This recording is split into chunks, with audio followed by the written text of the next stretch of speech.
AMU को अल्पसंख्यक दर्जा देने के सवाल पर सुप्रीम कोर्ट में 7 जजों की बेंच ने 8 दिन तक चली सुनवाई के बाद अपना फैसला सुरक्षित रख लिया है। सुप्रीम कोर्ट ने सुनवाई के दौरान पक्षकारों को कहा कि आप संसद के कानून में बदलाव के अधिकार को सीमित करने से संबंधित दलील को लेकर बचे। संसद के कानून में बदलाव के अधिकार को सीमित न करें।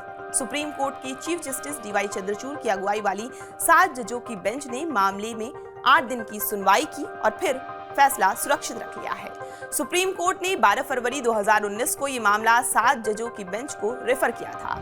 एएमयू को लेकर क्या चर्चा है, देश में कौन अल्पसंख्यक हैं और कौन नहीं, ये सारी चीजें आपको बताएंगे। लेकिन पहले ये जानते हैं कि सुनवाई के दौरान कोर्ट में क्या हुआ।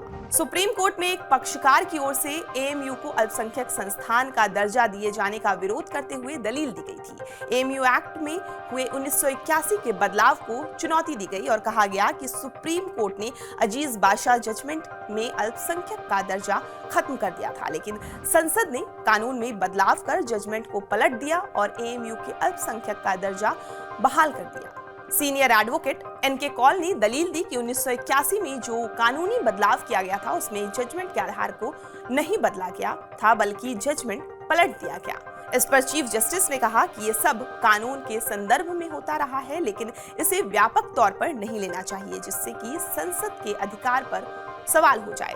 इससे पहले केंद्र सरकार ने अपने लिखित दलील में कहा था कि अलीगढ़ मुस्लिम यूनिवर्सिटी एक राष्ट्रीय प्रकृति का संस्थान है और इसे अल्पसंख्यक संस्थान नहीं कहा जा सकता, चाहे उसके निर्माण के समय इसका प्रशासन अल्पसंख्यक द्वारा ही क्यों न किया गया हो। दरअसल साल 1967 में सुप्रीम कोर्ट ने अजीज पाशा केस में दिए फैसले में कहा था कि एएमयू अल्पसंख्यक संस्थान नहीं है। ये फैसला 5 जजों की बेंच ने दिया था। साल 1981 में संसद में कानून में संशोधन किया गया था और एएमयू एक्ट 1920 में बदलाव कर एएमयू को अल्पसंख्यक दर्जा बहाल कर दिया गया। इसके बाद ये मामला इलाहाबाद हाई कोर्ट पहुंचा। इलाहाबाद हाई कोर्ट ने संसद के संशोधन को 2006 में खारिज कर दिया और कहा कि संविधान के अनुच्छेद 30 के तहत एएमयू अल्पसंख्यक संस्थान का दावा नहीं कर सकता है। इसके बाद हाई कोर्ट के फैसले को सुप्रीम कोर्ट में चुनौती दी गई। सुप्रीम कोर्ट ने 2019 में मामले को 7 जज को रेफर कर दिया। मौजूदा मोदी सरकार ने पहले की सरकारों से इस मामले पर अलग राय रखी है। मोदी सरकार ने कोर्ट में कहा कि पहले की सरकार को कभी भी इलाहाबाद हाई कोर्ट के 2006 के फैसले के खिलाफ सुप्रीम कोर्ट में अपील दायर नहीं करनी चाहिए थी। अब जान लेते हैं कि भारत में अल्पसंख्यक कौन है। भारत के संविधान में अल्पसंख्यक शब्द का उल्लेख किया गया है, लेकिन इसकी परिभाषा नहीं दी गई है। पारसी, मुस्लिम, ईसाई, सिख, बौद्ध और जैन को अल्पसंख्यक का दर्जा दिया गया है। इसमें से पारसी, मुस्लिम, ईसाई, सिख और बौद्ध को 1993 में केंद्र सरकार ने एक अधिसूचना जारी कर अल्पसंख्यक घोषित किया और जैनों को 2014 में एक अलग अधिसूचना जारी करके। अल्पसंख्यक की कहानी दरअसल इससे भी पुरानी है। साल 1978 में केंद्रीय गृह मंत्रालय के एक प्रस्ताव में अल्पसंख्यकों के लिए एक आयोग की बात की गई। 1992 में राष्ट्रीय अल्पसंख्यक आयोग कानून आया, जिसके प्रावधानों के तहत 1993 की अधिसूचना आई।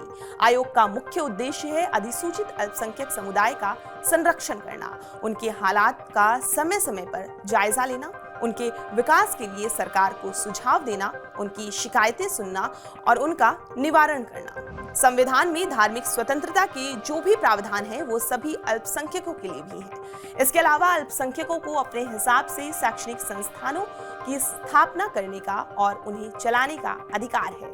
इस तरह के संस्थानों को सरकारी मदद में भेदभाव से संरक्षण भी मिलता है। समय समय पर सरकारें अल्पसंख्यकों के लिए कई तरह की योजनाएं बनाती रहती हैं। 2005 में केंद्र सरकार ने भारत में मुस्लिम समुदाय के सामाजिक, आर्थिक और शैक्षणिक हालात जानने के लिए जस्टिस सच्चर कमेटी बनाई थी। इस कमेटी ने कम से कम 75 अलग अलग सुझाव दिए और बाद में इनमें से कई को लागू भी किया गया। इसके अलावा अल्पसंख्यकों के कल्याण के लिए प्रधानमंत्री का एक 15 सूत्री कार्यक्रम है, जिसके तहत सरकार अल्पसंख्यकों के लिए कुछ विशेष कदम उठाती है और विशेष योजनाएं चलाती है। इसके अलावा नौकरियों में आवास समेत कई योजनाओं में अल्पसंख्यकों को फायदा होता है। एएमयू यानी कि अलीगढ़ मुस्लिम यूनिवर्सिटी की पूरी लड़ाई भी इसी को लेकर है। आपको ये वीडियो कैसा लगा हमें कमेंट करके जरूर बताएं और देश और दुनिया की तमाम खबरों के लिए आप बने रहिए TV9 भारतवर्ष के साथ।